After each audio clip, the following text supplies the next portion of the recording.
Graça e paz, irmãos. Luz do nosso Mestre Jesus. Continuação da leitura das cartas de Cristo após a saída do deserto.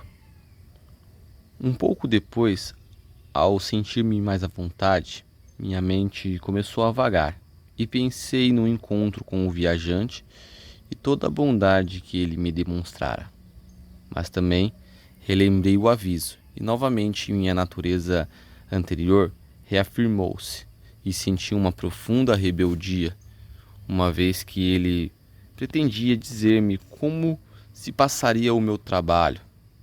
Decidi que ele não sabia nada a respeito de meu sofrimento e deixei de lado teu aviso, pois, pensei, com o meu conhecimento eu poderia realizar coisas que nenhum homem jamais havia feito antes.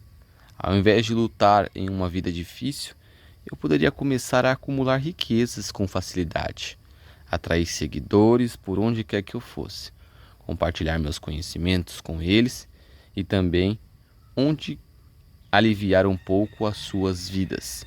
Eu poderia eliminar toda a dor e todo o sofrimento. Enquanto considerava os muitos lugares que eu poderia visitar tão facilmente, senti-me tocado de leve à superfície sobre o solo e elevado-me até alcançar o pico mais alto de uma montanha escarpada.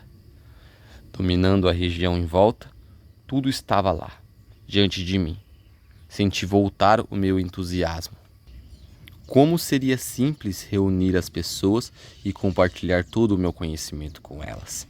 Eu me tornaria poderoso, até mesmo famoso, como o homem que salvou a humanidade de todas as suas doenças e problemas.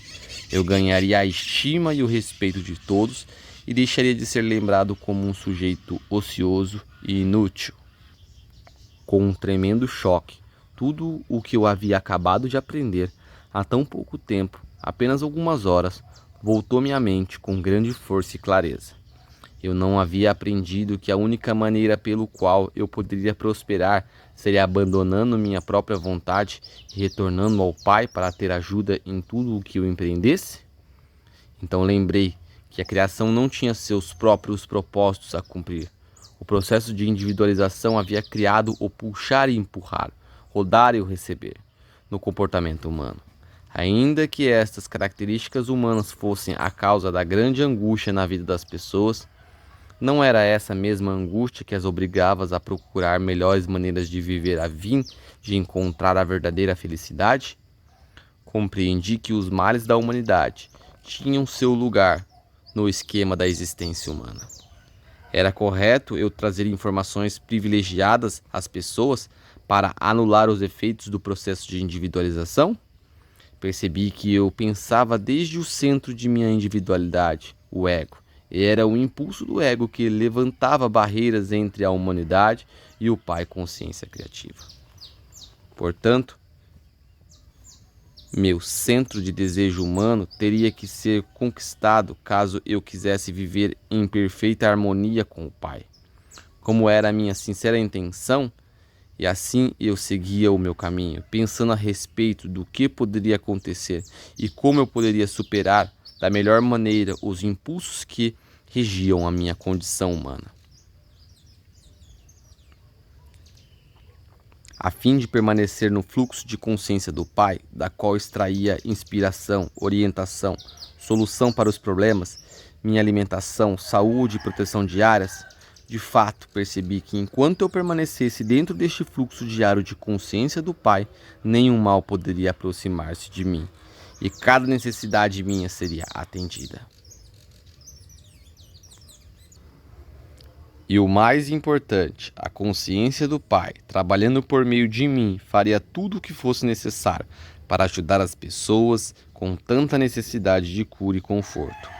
Em todos os momentos, eu deveria superar a minha rebeldia contra a dura realidade da existência para escutar a voz interior e submeter-me à vontade maior do Pai.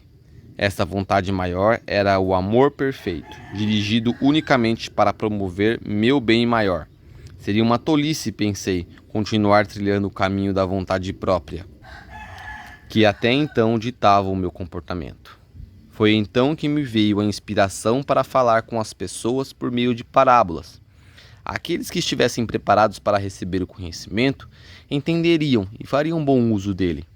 Mas, como resultado disso, até mesmo os meus discípulos não puderam libertar-se o suficiente da doutrina judaica para poderem entender o princípio da consciência ou a atividade do poder criativo divino na criação.